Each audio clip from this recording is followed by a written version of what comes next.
बात ये होता है ना, अब वो माजी की बातों में हम एक दूसरे के साथ उलझते रहे। एक वकील की हैसियत से बता रहा हूँ, बड़ा आसान है। फर्स्ट इन्फॉर्मेशन रिपोर्ट वो इनको दर्ज करनी चाहिए।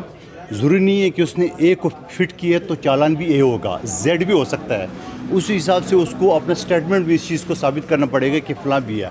ऐसा तो नहीं होगा कि आप मिसाल के तौर पे खुदा न खास्ता आपके साथ कोई वाक़या हुआ तो आप बोलेंगे प्राइम मिनिस्टर के ख़िलाफ़ कर दो या पुख्तनख्वा के वज़ीर आला के ख़िलाफ़ कर दो। तो हम इस चीज़ से और ये जानबूझ के केस ख़राब करें। और मैं कहता हूँ नाइल पंजाब हुकूमत है, क्योंकि आज जो सुप्रीम कोर्ट ने डायरेक्शन दी, मैं कल परसों मीडिया पे ये बात कर रहा था कि इनको पुलिस को फौरी तौर पे एफआईआर दर्ज करनी चाहिए। इस वजह से एफआईआर जो है ना, फर्स्ट इन्फॉर्मेशन रिपोर्ट है, इसका आखिरी नहीं है, चालान नहीं है। तो मैं समझ रहा हूँ कि ये सियासी कशमकश है और कुछ नहीं है। आप मुझे बताओ कि अगर एक गाँव में चोरी होती है, चोर पकड़ा जाता है द स्पॉट, आपके तय अमेरिका का सदर जो उसका नाम डालो, तो कोई गैर जिम्मेदारी का सबूत तो नहीं दिया आपकी। अगर जिसका चेहरा अच्छा नहीं लगता है, जिससे आपकी एक चीज़ है, तो अब मुझे बताओ 18वीं तरमीम के तहत टोटल जो अमन अमान का मसला है वो सूबाई चैप्टर है। तो वज़ीर दाखिला भी इनका, वज़ीर आला भी उनका, तो क्या वो पंजाब वाला पेज भी फट गया? लगता तो ये है कि वो भी फट गया। तो सवाल ये है कि हमें तो पहले से पता ही है फटा हुआ पेज है, ये जोड़ नहीं सकते उसको। लेकिन सवाल ये कि यही है, आज वो बैठे हैं, मैं बेबस हूँ।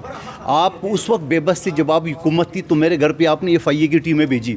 सिर्फ मेरा कसूर ये तक कि एक वीडियो मुझे एक शख्स ने भेजा था और हम 5 एमएनए और 3 मिनिस्टरों के खिलाफ, उस वक्त तो बहुत अच्छा लग रहा था। उस वक्त जो टीएलपी के लोगों को आप गोलियां चला रहे थे, 7 लोगों को आपने शहीद किए, उस वक्त तो बहुत अच्छा लग रहा था। और आपने दूसरे जो हमारी पीपल्स पार्टी के लोगों को जो आपने रगड़ा दी, उस वक्त तो अच्छा लग रहा था। आज जब अपना छरा लगा नहीं लगा, क्या हुआ क्या ना हुआ, ये सारी चीज़ें मैं समझ रहा हूँ कि इन्फॉर्मेशन फर्स्ट एफआईआर दर्ज होना चाहिए। लेकिन एफआईआर इसका मतलब ये नहीं है कि आपके दिल में जो आज आपको पूरे पाकिस्तान में जो आपके मुखालिफ दुश्मन उसका नाम, ऐसे नहीं होता है। पुलिस ऑफिसर भी देखते हैं कि आपका किस तरह वीडियो मौजूद है। और आर्टिकल कानूनी शहादत के आर्टिकल 164 ये कहता है कि हर वीडियो और ऑडियो जो ना वो एडमिसिबल है बिफोर इनक्विजिबल लॉ।